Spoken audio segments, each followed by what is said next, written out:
안녕하세요. 행복한 라디오 레니입니다.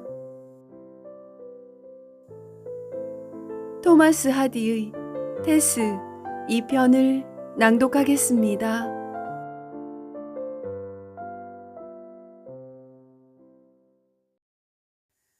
롤리번의 술집은 인가가 띄엄띄엄 떨어져 있는 길다란 마을의 막바지에 오직 하나밖에 없는 선술집이라고 자랑할 수 있었지만 실은 술만 팔 따름일 뿐 합법적으로 안에서 술 마시는 것은 허가받지 못한 집이었다. 가게 안에서 술을 먹을 수 없는 까닭에 손님을 위해서 그나마 공공연히 허락된 설비라고는 마당 울타리에 철사로 엮어맨 폭 6인치 길이는 2야드가량의 선반같이 된 판자로 엄격히 한정되어 있는 곳뿐이었다. 위층에 있는 넓은 침실 창문은 이 집 안주인인 롤리버 부인이 얼마 전에 못쓰게 됐다고 제쳐놓았던 큼직한 털 숄로 두툼하게 가려놓았는데 이 방에 오늘 저녁에도 연하문 명의 술꾼들이 즐거움을 찾아 모여 있었다. 말로트의 아랫마을 가까이에 살고 있는 토박이들이 이 구석진 술집의 단골이었다. 인가가 드문드문 서 있는 마을 저쪽 끝에는 술집으로서 완전히 허가를 받은 퓨어 드롭이 있었으나 너무 멀어서 이쪽에 사는 사람들에게는 사실상 이용하기 어려울 뿐만 아니라 그보다 중대한 점은 술맛이 그쪽의 넓은 집에서 그곳 주인과 마시기보다는 이 다락방 한 구석에서 롤리버와 어울려 마시는 게 낫다는 데 의견이 일치되어 있었다. 방 안에 놓인 초라한 네발 침대는 그 삼면에 둘러앉은 몇 사람들에게 자리를 제공했다. 두 사람은 장롱 위에 올라앉았고 한 사람은 조각을 한 참나무 괴짝에 걸터 앉았으며 둘은 세면대 위에 한 사람은 걸상에 이렇게 제각기 그럭저럭 편하게 자리를 잡고 있었다. 이 시간쯤이면 그들의 상쾌한 기분은 영혼이 피부 밖으로 넘쳐나와 각자의 개성이 온 방에 따뜻하게 퍼져 있는 듯한 상태였다. 이쯤 되니 방도 세간도 점점 훌륭하게 보이고 화려하게 보였다. 창문에 들이운 숄은 벽걸이처럼 호사스러웠고 장롱 서랍의 노쇠 손잡이는 금으로 된 노커로 변했으며 조각들이 새겨진 침대 다리들은 솔로몬 왕국의 장엄한 신전 기둥들과 무슨 연분이라도 있는 듯 하였다. 더비필드 부인은 테스와 헤어진 뒤 여기까지 급히 걸어와서 앞문을 열고 깊은 어둠 속에 잠긴 아래층 방을 지나 문고리의 특성을 잘 아는 익숙한 솜씨로 층층대의 문을 열었다. 마지막 층계에 이르자 불빛 속에 비치는 그녀의 얼굴에 침실에 모인 사람들의 눈길이 한꺼번에 쏠렸다. 부인의 들놀이 끝에 오늘 밤 한턱 쓰려고 친밀한 분들 오시랬죠. 아, 아이고 이게 누구야. 더비필드 부인이었구만. 어쩌면 사람을 그렇게 놀라게 하우. 난 또 관청에서 나온 사람인 줄 알았지. 더비필드 부인은 비밀 집회에 모인 나머지 사람들로부터 눈길과 고갯짓으로 인사를 받고 자기 남편이 앉아있는 쪽으로 돌아보았다. 남편은 낮은 소리로 혼자 얼빠진 듯이 콧노래를 흥얼대고 있었다. 그 일루 말이유. 얼핏 생각난 일이지만 당신한테 할 말이 있다우. 대단한 계획이라우. 쾌활한 그의 아내가 속삭였다. 여보, 좀 내가 안 보이유? 그녀는 팔꿈치로 찔렀으나 남편은 그녀의 얼굴을 마치 유리창을 통해서 보듯 멍청하니 쳐다볼 뿐 연신 노래만을 흥얼거렸다. 아, 그렇게 너무 큰 소리 내지 마우 영감. 안주인이 말했다. 만일 관청 사람이라도 지나가다가 내 허가장이라도 빼앗아가면 어쩌라고요? 이번에 우리 집에 일어난 일을 저희가 얘기했지요. 하고 더비필드 부인이 물었다. 예, 그래 그런 일로 돈이라도 좀 생깁답디까? 아, 그건 비밀이라우. 더비필드 부인은 거드름을 피우면서 말했다. 마차 탈 신세는 되지 못한다 하더라도 그런 신분에 가까이 가는 것만도 나쁘지는 않을걸요? 그녀는 여러 사람들에게 다 들리도록 말하다가 소리를 낮추어 남편에게 말했다. 난 당신한테서 그 얘기를 듣고 줄곧 생각한 것이지만 저 사냥터 숲 끝의 트렌트리지라는 곳에 더버빌이라는 굉장히 돈 많은 부인이 살고 있다는 걸 생각해냈어요. 응? 이봐, 뭐라고? 종경이 물었다. 그 부인은 틀림없이 우리 집안이라우. 그래서 난 테스를 그 집에 보내서 우리가 친척이라는 걸 내세울 참이라우. 그래. 당신이 그러고 보니 생각나는데 참 그런 부인이 있기는 있지. 하고 더비필드는 말했다. 드리먼 목사님도 거기까지는 생각이 미치지 못했군 그래. 그렇지만 그 부인도 우리 가문에다 대면 아무것도 아니지.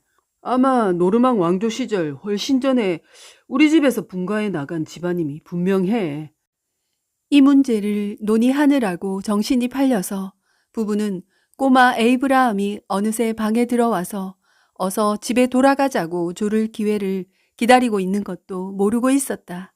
부인은 부자이고 우리 딸애는 그 부인의 눈에 꼭 들 거야. 그러면 좀 좋겠수? 헤어진 집안끼리 서로 오가서는 안 된다는 법은 없지 않우? 정말이야. 우리 모두 한 집안이라고. 그래. 침대 아래서 에이브라함이 기쁜 듯이 말했다. 그리고 누나가 그 아줌마 집에 가서 살게 되면 우리 모두 가서 만나보는 거야. 그리고 그 아줌마의 마차를 타고서 까만 나들이 옷을 입는 거야. 아? 아니 너 어떻게 여기 왔니? 어처구니 없는 소리를 하고 있네. 저리 가서 아빠 엄마가 일어설 때까지 놀고 있어. 그러니 테스는 그 우리 일가 집에 꼭 보내야 하오. 그 애라면 마님 눈에 들고 말고 테스라면 틀림없어. 그렇게만 된다면 어느 지체 높은 지푼이 그 애와 결혼하게 될지 몰라요. 난 알고 있다오. 알고 있어. 어떻게? 운명 통감으로 그의 운수를 봤더니 꼭 그렇게 나오던걸. 그 애가 오늘 얼마나 예쁘게 보이던지 당신도 봤으면 좋았을걸. 살결이 마치 공작 부인처럼 보드랍더라니까. 그 애는 뭐라고 그래? 아직 물어보지 않았어요. 그렇게 훌륭한 마님하고 친척이라는 걸 그 애는 아직 몰라도 하지만 꼭 훌륭한 결혼을 하게 될 테니까 설마 가는 걸 싫다고 하진 않겠죠? 데스는 좀 까다로운 애라서. 그래도 바탕은 순한 애라우. 그앤 나한테 맡겨둬요. 테스는 참으로 명랑한 애야. 하지만 더비필드 부인도 테스가 마룻바닥에서 파란 엿기름을 기르는 일이 없도록 조심해야 할 텐데. 이것은 특별한 뜻이 담긴 이 지방의 속담이었으나 누구 하나 대답하는 사람이 없었다. 얘기는 다시 여러 사람으로 번져갔으며 얼마 후 아랫방을 지나오는 발소리가 들려왔다. 새로 나타난 사람은 테스였다. 주름살이 진 중년 남녀들에게는 어울리지 않을 것도 없는 매개물인 술냄새가 꽉 찬 이 장소에는 딸의 어린 모습이 어머니 눈에는 너무나 어울리지가 않았다. 테스의 까만 눈에 책망하는 빛이 반짝이기도 전에 양치는 자리에서 일어나 급히 남은 술을 들이마신 다음 딸의 뒤를 따라 층층대를 내려갔다. 롤리버 부인의 목소리가 그들의 뒤를 쫓아왔다. 제발 소리 좀 내지 말아줘. 허가장을 뺏기고 불려가고. 그러고 어떻게 될지 나도 모른다우. 그럼 잘들 가시우. 테스가 아버지의 한쪽 팔을, 어머니는 다른 쪽 팔을 잡고 그들은 함께 집으로 갔다. 사실 아버지는 별로 술을 마시지 않았다. 늘 마시는 술꾼이면 주일날 오후 교회에 갈 때 걸음이 조금도 비틀거리지 않고 동쪽을 향해 무릎을 꿇고 예배도 드릴 수 있는 주량의 4분의 1도 안 마셨지만 종경은 체질이 허약한 탓으로 이런 하찮은 과실을 수없이 저지르는 것이었다. 신선한 공기에 부딪히자 그의 걸음걸이는 매우 위태로워져서 세 사람의 행렬을 금방 런던 쪽으로 가는 듯이 빗나가게 하는가 하면 다음 순간에는 밭으로 향하는 듯이 비틀거리게 했다. 이런 꼴은 밤중에 집으로 돌아가는 패들에겐 흔히 있는 일이지만 우스꽝스러워 보였고 대개의 희극적 효과가 그렇듯이 결코 희극적인 것만도 아니었다. 두 여자는 이 강요된 탈선과 역행이 장본인인 더비필드에게도 에이브라함에게도 그들 스스로에게도 자연스러운 것이냐 꾸미려고 무지 애를 썼다.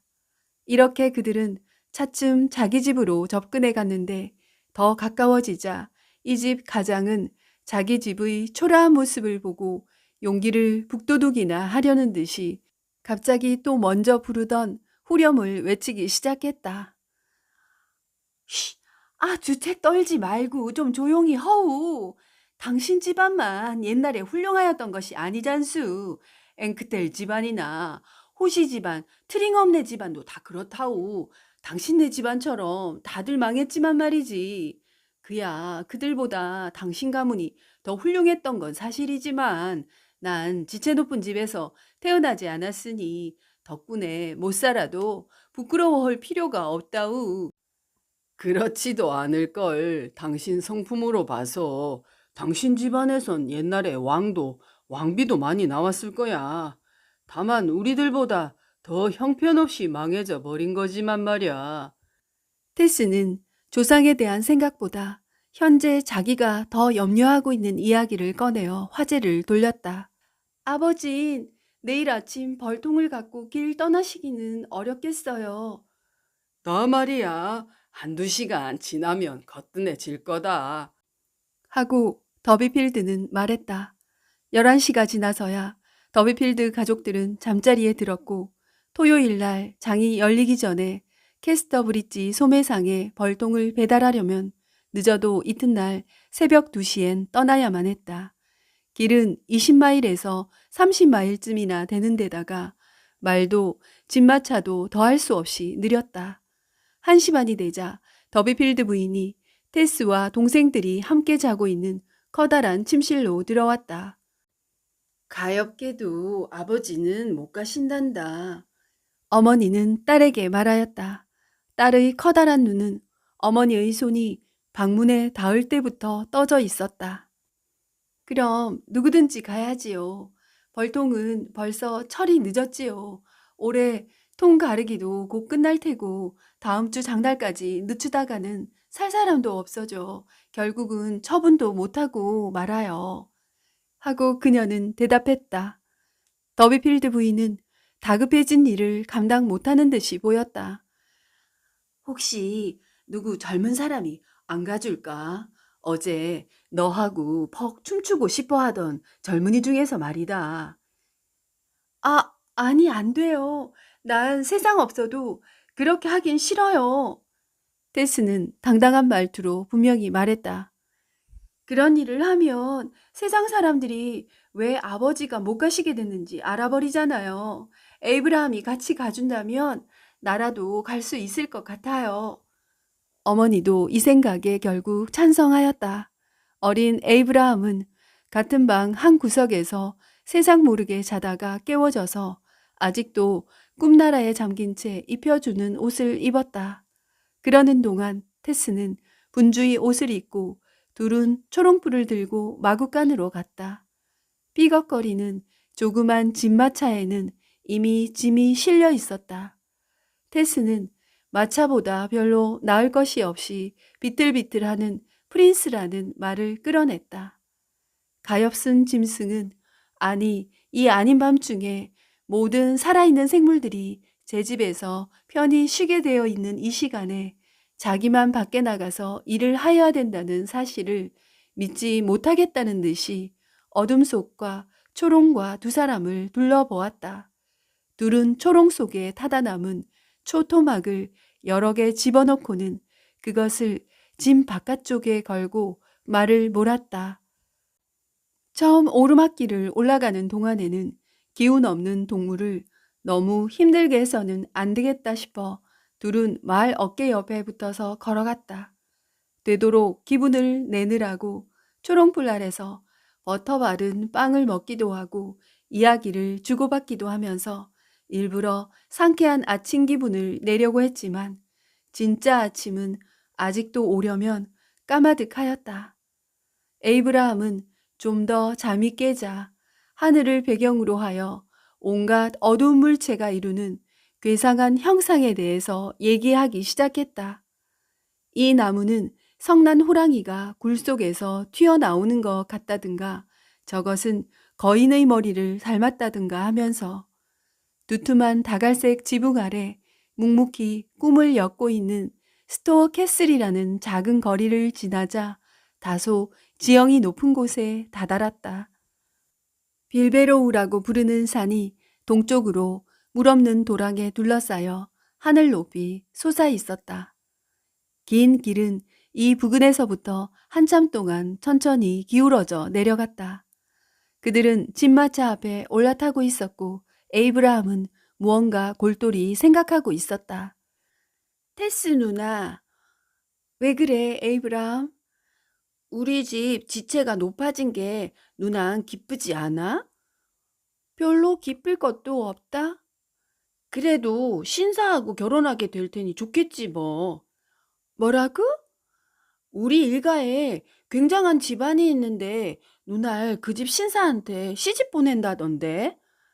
나를? 굉장한 우리 일가라니? 그런 일가는 우리에겐 없어. 어떻게 그런 걸 알게 됐니? 아버지를 찾으러 갔을 때 롤리번의 주막에서 그런 얘기를 하고 있었어. 트렌트리지란 마을에 우리 집안이 되는 부자 아주머니가 산대. 엄마가 그러는데 그분이 누날 신사하고 결혼하게 해줄 거래. 테스는 갑자기 조용해지면서 말없이 생각에 잠겼다. 에이브라함은 남의 말을 듣기보다 자기 말만 제잘거리는 것을 더 좋아하였으므로 누나가 무엇에 정신을 쏟고 있는지 별로 마음에 두지 않았다. 그는 벌통에 몸을 기대고 하늘을 쳐다보며 별에 대한 이야기를 했다. 별들은 이 두 개의 보잘것없는 인간의 생명엔 아랑곳 없이 머리 위의 검은 허공 속에서 차갑게 맥박치고 있었다. 그는 저 깜빡깜빡 빛나는 별은 얼마나 먼 곳에 있느냐든가 그 저편에 하느님이 있느냐 등을 물었다. 또 만일 누나가 신사와 결혼해서 부자가 된다면 저 별들은 네클콤타우만큼이나 가까운 거리까지 끌어당겨주는 큼직한 망원경을 살 만한 돈을 가질 수 있을까?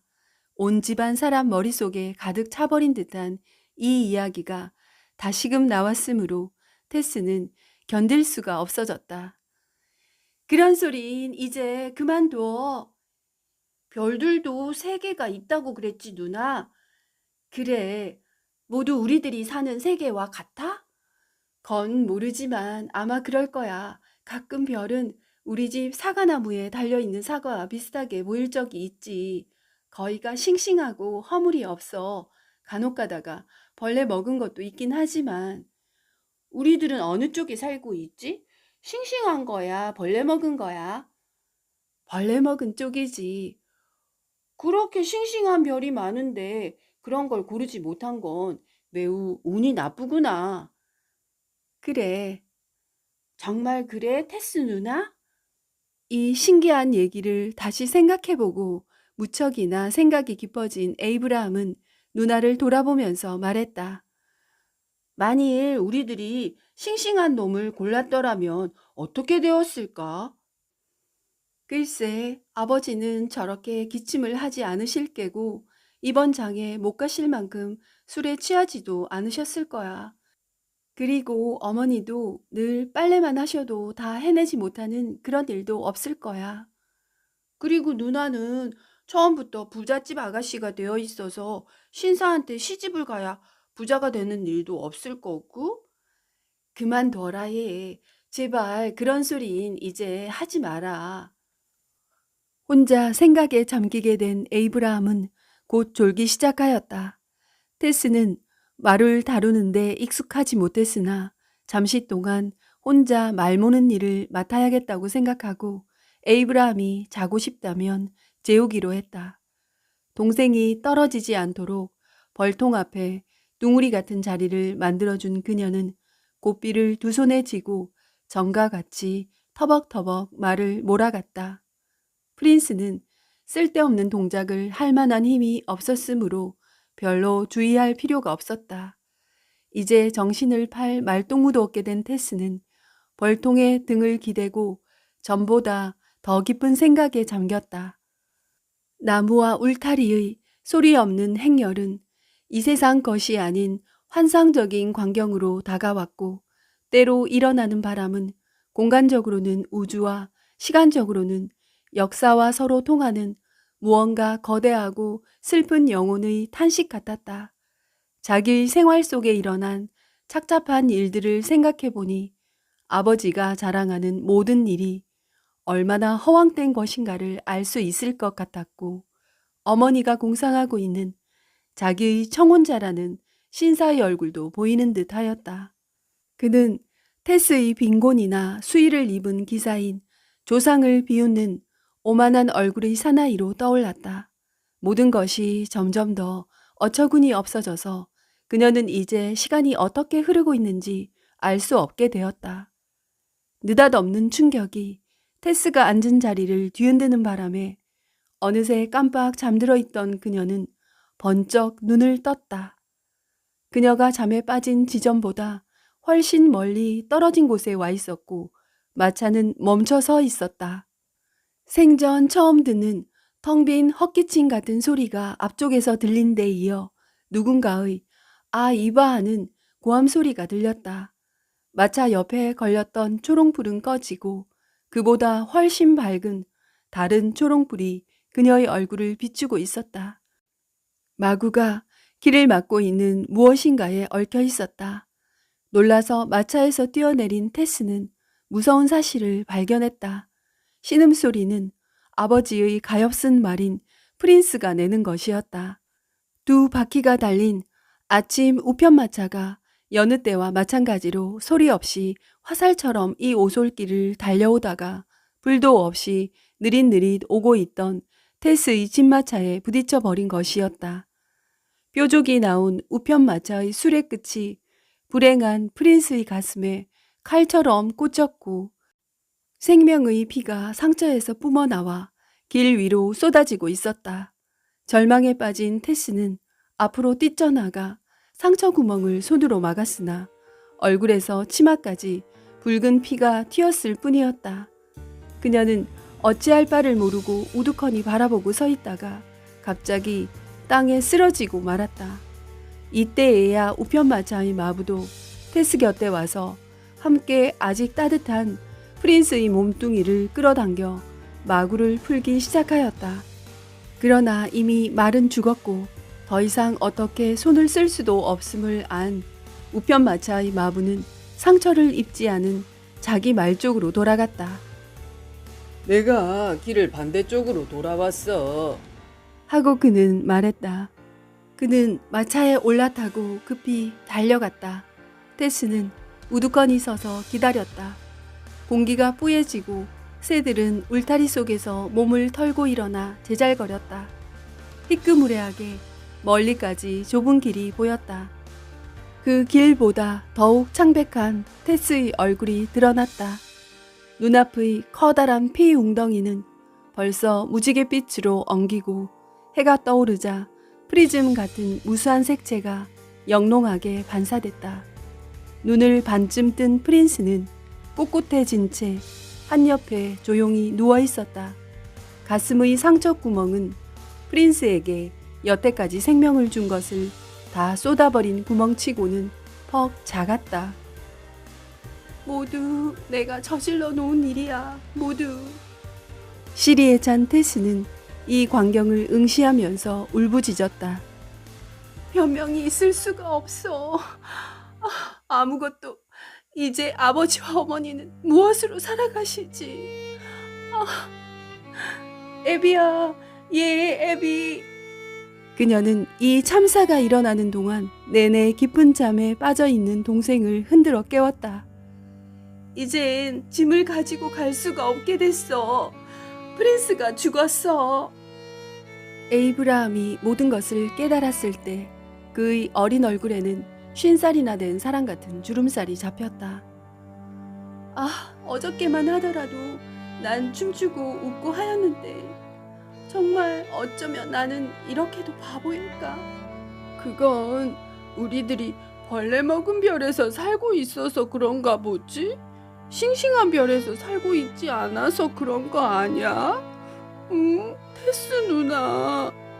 눈물을 글썽거리면서 에이브라함이 중얼거렸다. 둘은 완전한 침묵 속에서 기다렸다.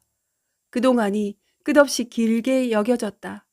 마침내 가까이 다가오는 말굽소리가 나고 그들은 우편마차의 마부가 약속을 지켜주었음을 알았다. 스토어캐슬 가까운 곳에 사는 한 농부가 튼튼하게 생긴 몸집이 작은 말을 끌고 다가왔다. 벌통을 실은 진마차에 프린스 대신에 새 말을 메어 캐스터 브리지 시장으로 짐이 운반되어 갔다. 그날 저녁 때 빈수레가 다시 사고 현장에 돌아왔다. 프린스의 시체는 아침부터 도랑 속에 그대로 누워 있었다. 피가 고였던 곳은 지나가는 수레바퀴로 짓밟히고 뭉개지고 하였으나 아직도 길 복판에 보였다. 프린스의 시체는 자신이 전에 끌던 진마차에 실려 말굽을 하늘로 쳐든 채 석양빛에 말굽새를 반짝이면서 8~9마일의 길인 말로트 마을로 되돌아갔다. 테스는 그보다 일찍 돌아갔다. 어떻게 이 소식을 알려야 할지 그녀는 엄두가 나지 않았다. 부모의 얼굴빛으로 그들이 벌써 이 손해를 알고 있다는 것을 발견하고 그녀는 자기가 말하지 않아도 되어 마음이 놓였지만 그렇다고 잠들어 버린 자기의 부주의에 대하여 조금도 줄지 않았다. 다른 집의 경우라면 약간의 불편을 의미하는 데 지나지 않을 이 불행한 사고는 지금 그들의 처지로서는 파산을 뜻하는 것이었으나 워낙 살림살이가 정돈돼 있지 않았기 때문에 오히려 살아보려고 애쓰는 가정이 이런 경우를 당했을 때보다 더 태어날 수 있었다. 좀 더 열심히 딸 자식의 행복을 바라는 부모라면 응당 터뜨렸을 딸에 대한 불같은 노여움을 더비필드 내외는 얼굴에 나타내지 않았다. 테스가 자신을 책망하는 만큼 그녀를 책망하는 사람은 없었다. 가죽 다루는 페마상이 늙은 말이라 해서 프린스 몸뚱이 값으로 겨우 2~3실링밖에 주지 않겠다는 것을 알자 더비필드는 단호한 결의를 보였다. 좋아. 그는 태연한 표정을 지었다. 나는 말의 늙은 몸뚱이를 팔지 않겠다. 우리 더버빌 가문이 이 땅의 기사였을 적에 누가 군말을 고양이 먹이로 팔았던가 그런 푼돈은 저희들이나 가지라고 그래. 이 녀석은 살아서 나를 잘 도와주었으니 이제 와서 떨어지고 싶지 않아. 이튿날 그는 식구들이 먹을 곡식을 가꾸던 지난 몇 달보다도 더 열심히 프린스의 무덤을 팠다. 다 파고 난 뒤 더비필드와 부인은 밧줄로 말 몸뚱이를 묶어 무덤까지 끌고 갔다. 아이들이 장례 행렬을 지어 그 뒤를 따랐다. 에이브라함과 리자루는 흐느꼈고 호프와 모데스티도 엉엉 소리내어 슬픔을 털어놓았으며 그 울음소리가 바람벽에 메아리 쳤다. 프린스가 구덩이 속에 털썩 떨어지자 모두 무덤 둘레 모여섰다. 그들은 이제 밥벌이 일꾼을 잃었다. 어떻게 할 것인가? 프린스는 전당에 갔소? 에이브라함이 훌쩍이면서 물었다. 더비필드가 삽으로 흙을 덮기 시작하자 아이들이 다시 울기 시작했다. 테스만이 울지 않았다. 그녀는 자기가 그 말을 죽인 것이라고 생각하는 듯 눈물 흔적 없이 창백하게 질려 있었다. 주로 말에 의지해온 운반의 일은 그날부터 당장 뒤떨어져 돌았다. 빈궁이라고까지는 할 수 없어도 공경의 그림자가 저 멀리 기분 나쁘게 나타나기 시작하였다. 더비필드는 이고장에서 이름난 소위 게으름뱅이였다. 때로는 일할 수 있는 충분한 힘을 가지고 있었으나 그때와 일을 해야 할 때가 잘 들어맞지 않았으며 날품팔이 노동자의 일상적인 노동에 길이 들지 않아 어쩌다 우연히 일치한다 하더라도 끝까지 해내지를 못했다. 한편 테스는 부모를 이러한 궁지에 빠뜨린 당사자로서 어떻게 하면 그들을 구해낼 수 있을까 하고 혼자 곰곰이 생각하고 있었다. 그때 어머니가 자기 계획을 털어놓았다. 사람의 생활에는 오르막과 내리막이 있는 법이다, 테스.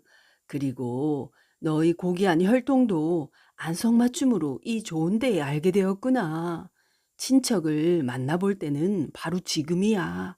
너는 저 사냥수 끝에 더버빌 부인이라는 돈 많은 마님이 살고 있는 것을 아니? 그 이는 틀림없이 우리 집안이야.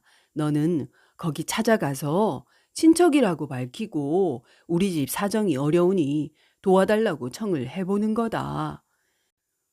난 그러고 싶지 않아요. 그런 부인이 있다면 우리에게 친절히 대해주는 것만으로도 충분하잖아요. 도움까지 바라지 않더라도. 너 같으면 그 부인이 무슨 일이고 해줄 만큼 마음에 들어 할 게다. 그뿐만이 아니라 내가 아는 이상의 일이 있을지도 모르잖니, 얘야. 내가 들은 것이 있어 그런다. 자기가 집안에 해를 입혔다는 압박감 때문에 테스는 여느 때와는 달리 어머니의 희망에 순순히 따르려고 하였지만 어머니가 왜 이런 자기가 보기엔 별로 이익이 없을성 싶은 계획을 꾸미고서는 더없이 흡족해 하는지 알 수 없었다. 혹시 어머니는 이 더버빌 부인이 참으로 비길 바 없이 덕이 높고 인자한 분이라는 것을 다른 사람한테서 들어 알아냈을지도 모를 일이었다. 그러나 테스의 자존심에는 가난한 친척의 역할을 하는 것이 매우 마땅찮게 여겨졌다. 더비필드, 당신이 결판을 내구려. 뒤에 앉아있는 남편을 돌아보면서 아내는 말했다. 당신이 가라고 하면 가겠지. 나는 내 자식이 낯선 친척집을 찾아가서 신세를 진다는 건 마음에 들지 않아. 나는 문중에서 제일 지체 높은 집안 가장이니까 그만한 분수에 맞게 처신해야 돼. 테스에게 가지 말고 있으라는 아버지의 이유는 그녀로 봐선 자기의 반대보다 더 나빴다. 어머니, 하긴 내가 말을 죽였으니까. 하고 그녀는 슬픈 듯이 말했다.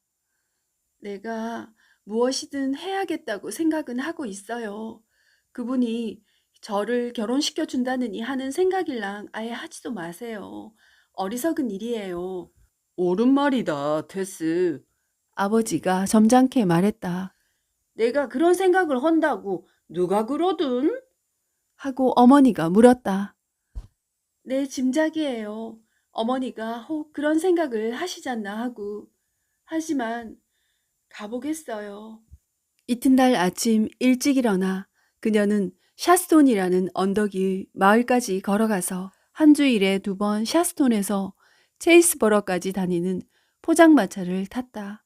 이 포장마차는 트렌트리지 마을 가까이를 지나가는데 그곳에 막연히 소문만 들은 신비스러운 그 더버빌 부인의 저택이 있었던 것이다. 이 잊지 못할 아침, 테스가 더듬어 찾아간 길은 그녀가 태어나고 삶을 영위해온 골짜기의 동북쪽 산하를 벗어나고 있었다. 그녀에게는 이 블랙모어 골짜기가 그녀의 세계였고 그곳에 사는 주민이 바로 그 민족이었다.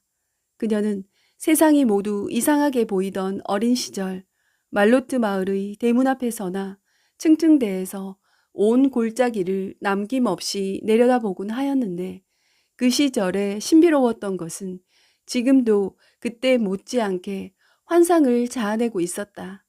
그녀는 매일같이 자기 방 창문가에서 탑과 마을들과 흰 저택을 바라보았는데 무엇보다도 언덕 위에 의젓하게 우뚝 솟아있는 사스톤 마을의 풍경, 집집의 창문들이 저녁 햇빛을 받아 등불처럼 반짝이는 것을 바라보곤 했었다.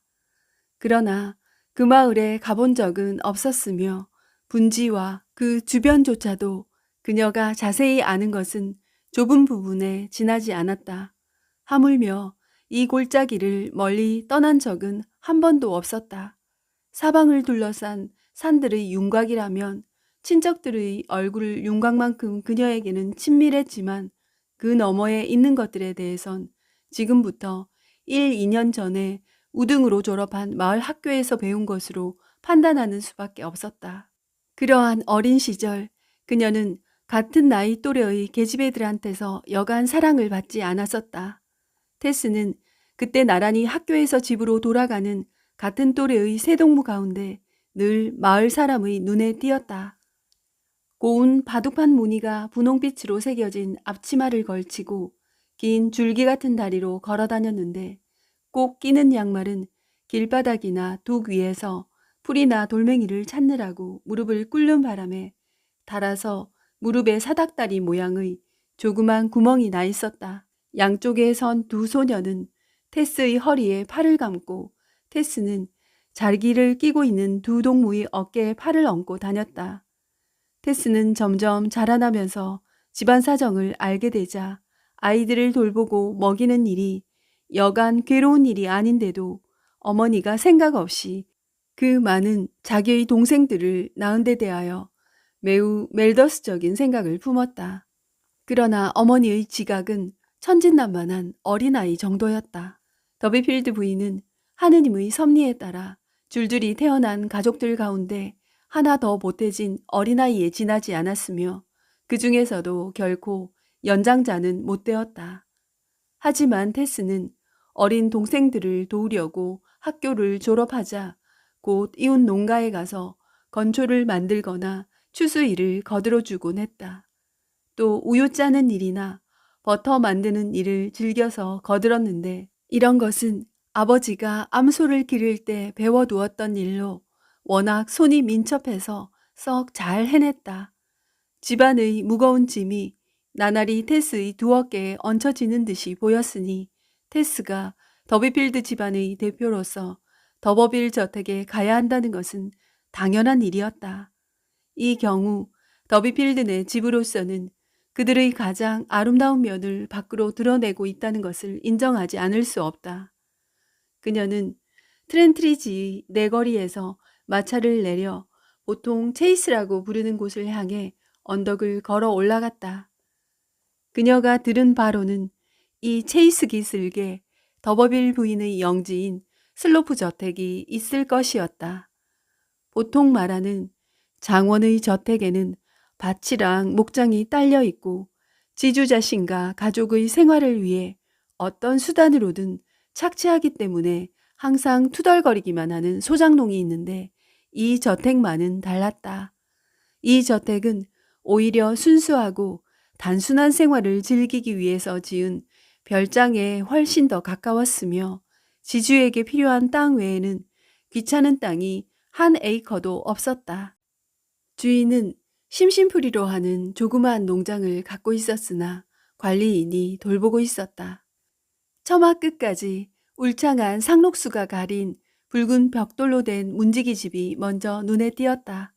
테스는 이것이 저택인 줄 알았으나 연문을 지나 마차 길이 구비동 곳에 이르자 본체 건물이 완전한 모습을 나타냈다. 얼마 전에 지은 집으로 사실 거의 새 집이었다. 문지기 집의 상록수와 대조를 이루는 똑같이 진한 붉은 빛의 건물이었다. 이 체이스는 참으로 숭엄했고 영국에 남아있는 거의 태고적 수명을 가진 얼마 안 되는 산림지대의 하나였다. 그곳에선 드루이파 교파가 숭배했다는 겨우살이를 늙은 참나무 줄기에서 지금도 볼 수 있었다.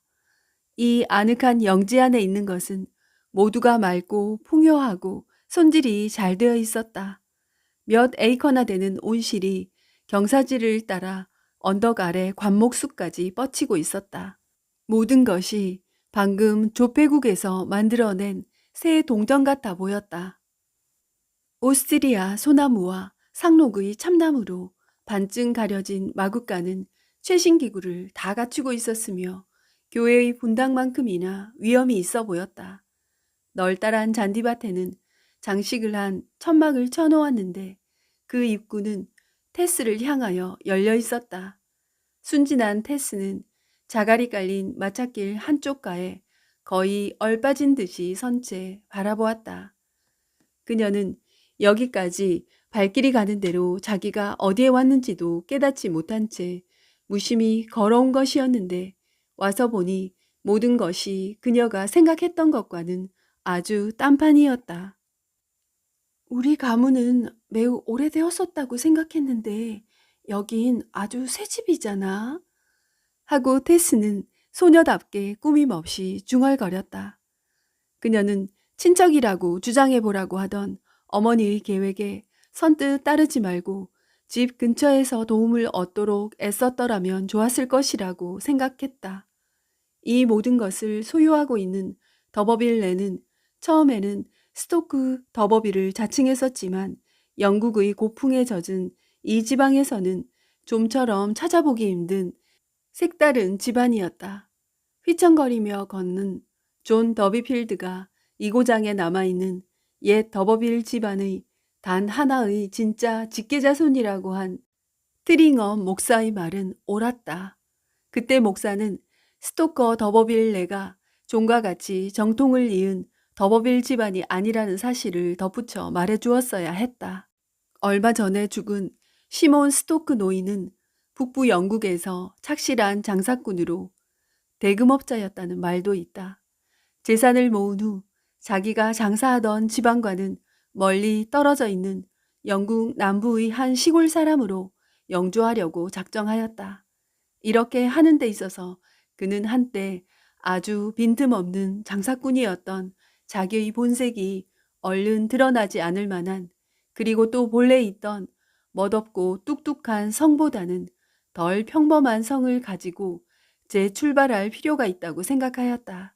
그는 1시간 동안 대형 박물관에서 이제부터 그가 영주하려는 지방의 명문 가운데서 아주 없어져 버렸든가 또는 반쯤 없어져 버린 그런 집안들을 연구한 기록 문서를 조사한 끝에 더버빌이 다른 것들보다 좋아 보이고 또 좋게 들린다고 생각하여 더버빌이라는 성이 그 자신과 후계자의 이름에 영구히 붙게 되었던 것이다. 그러나 이런 일에 있어서 그는 엉뚱한 인물이 아니었으므로 새로운 바탕 위에서 자기 집의 계보를 만드는 데 있어서 다른 지방과의 인과관계나 귀족과의 연관관계를 맺는데 아주 무리가 가지 않도록 엄격히 합당한 계급 이상의 칭호 같은 것은 하나도 삽입하지 않았다. 그들의 가문이 이런 작업에 의해서 만들어진 가문이란 걸 가엾게도 테스의 부모들이 알 리가 없었다. 이것이 그들의 실패의 원인이었다.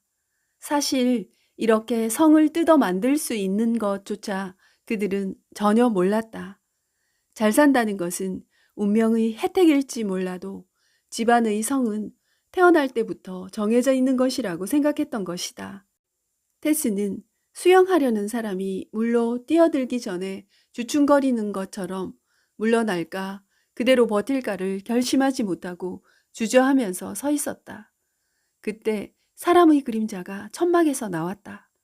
키가 후리후리한 젊은 사나이로 담배를 피워물고 있었다. 얼굴빛은 거무스름하였으며 붉고 부드럽기는 하였지만 흉하게 생긴 두툼한 입술 위에 끝이 뾰족하게 말려 올라간 잘 다듬어진 수염을 기르고 있었다. 나이는 20 이상 되어 보이지는 않았다. 겉보기에 야만스러운 데가 없지도 않았지만 이 신사의 얼굴과 대담하게 눈동자를 굴리는 눈에는 일종의 특이한 힘이 있었다. 아, 예쁜 아가씨께서 무슨 볼일이십니까? 그는 가까이 오면서 경쾌하게 말했다. 그러고는 테스가 어쩔 줄 모르고 서 있는 것을 보고 날 어려워할 건 없어요. 나를 만나러 오셨나요? 했다. 더버빌 집안의 한 사람이자 같은 성을 가진 사람의 출현은 저택과 정원이 그러했던 이상으로 테스의 예상과 어긋났다.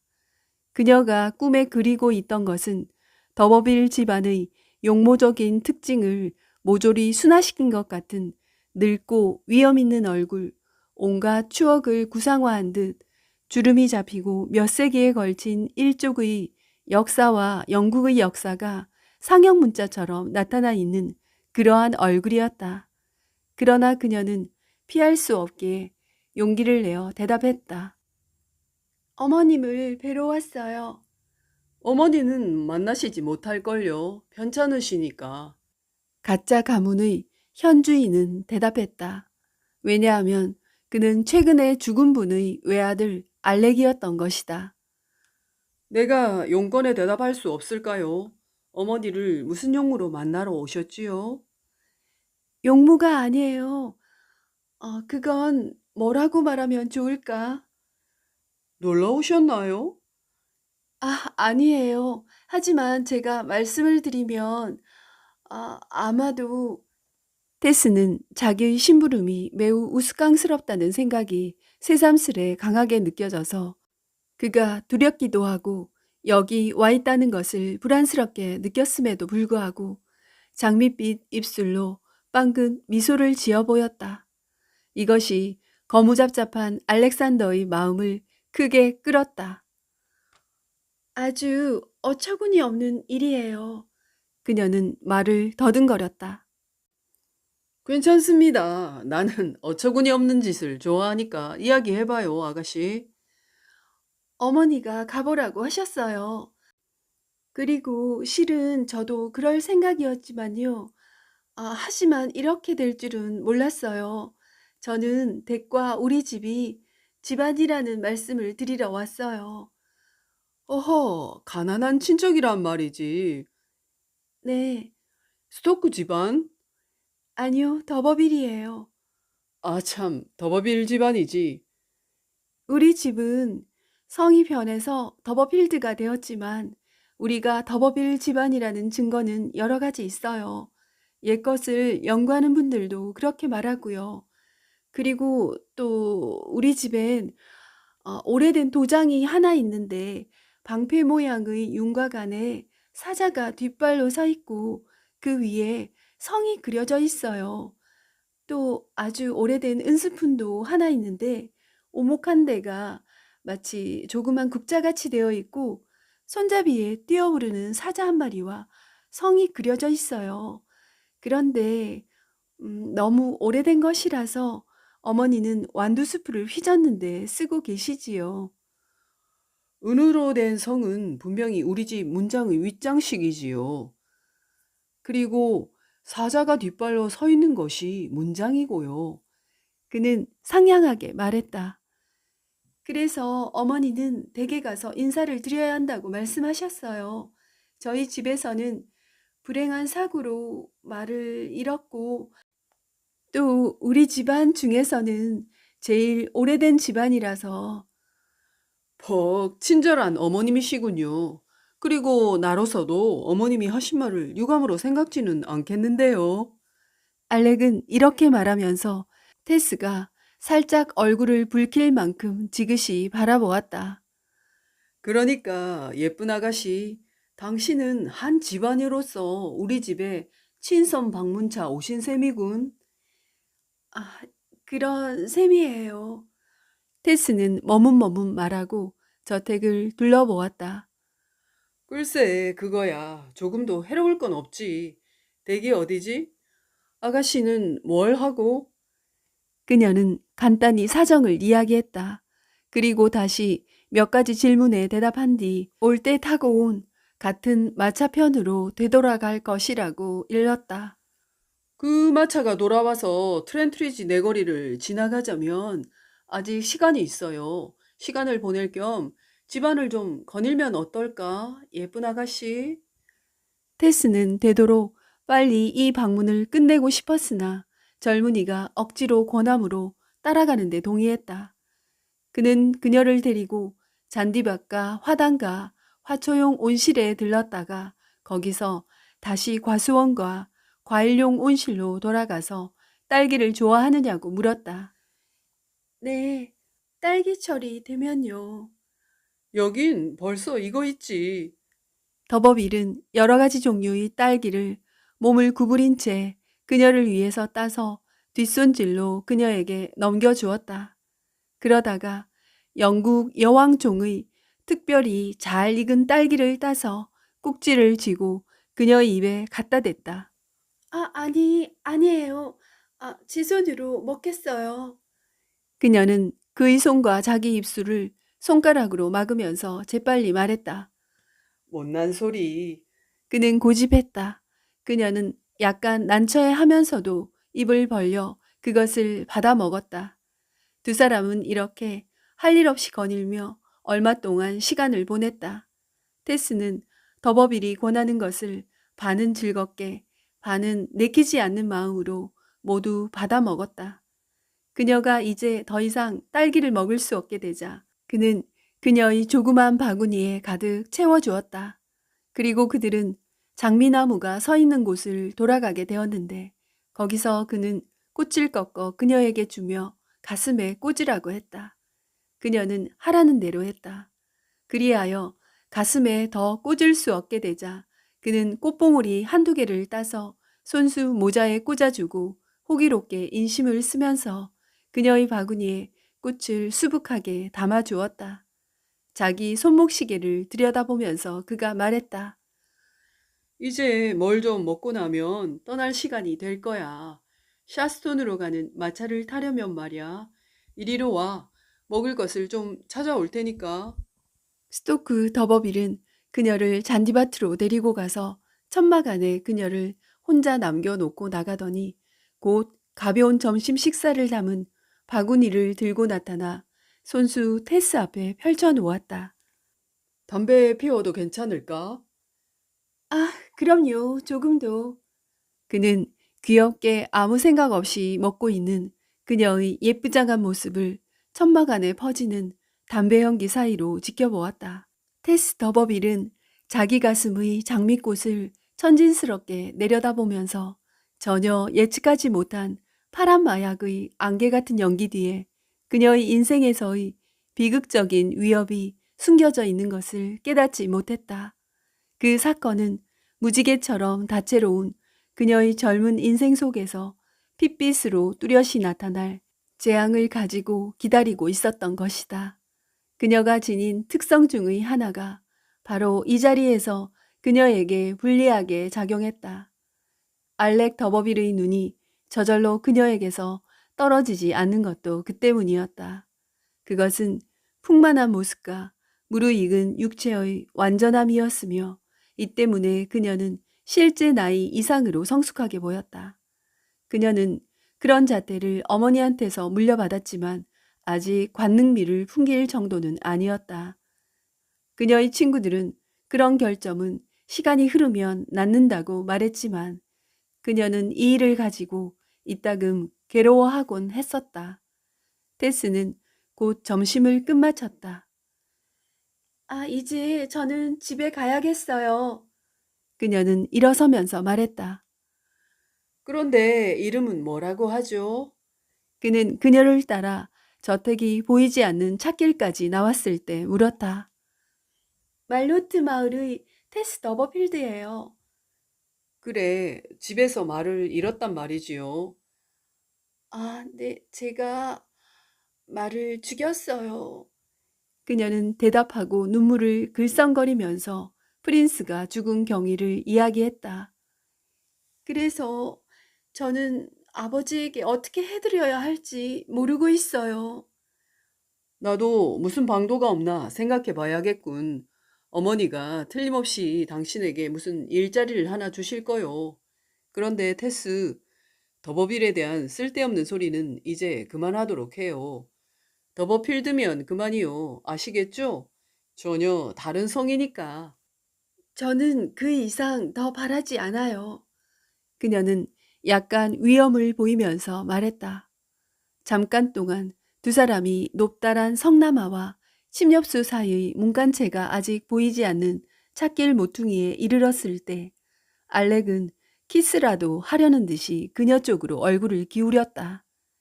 그러나 안 된다라고 생각을 고친 듯 그녀를 그대로 놓아주었다. 이렇게 하여 일은 시작되었다. 만일 그녀가 이 만남의 뜻을 깨달았더라면 그녀는 어째서 그날 모든 면에서 올바르고 바람직한 남자 대신 이 엉뚱한 남자를 만나도록 운명 지워졌을까 하고 반문했을 것이다. 훌륭한 판단으로 계획된 일도 그릇된 판단으로 실행하면 그 계획이 바라는 결과를 가져오는 수가 거의 드물듯이 사랑할 만한 남자를 사랑할 만한 시간에 알맞게 만난다는 것도 드문 일이다. 즉 몇백만의 경우와 마찬가지로 거의 완벽한 하나가 될 반쪽은 둘은 완벽한 순간에 서로 만난 이상적 전체의 반쪽이 아니라 짝을 찾지 못한 반쪽들이 저마다 외로이 매우 어리석게 한참 동안 지상을 방황하다가 간신히 만난 반쪽이라고 하면 족할 것이다. 이런 서투른 망설임에서 근심과 충격과 비극과 기구하다는 말로밖에는 표현할 수 없는 운명이 솟아나오게 마련이다. 더버빌은 천막으로 되돌아가자 기쁨으로 얼굴을 빛내면서 의자에 걸터앉아 무엇인가를 생각하고는 크게 한바탕 웃어댔다. 아, 참 재밌군. 어쩜 그렇게 귀여운 계집애일까?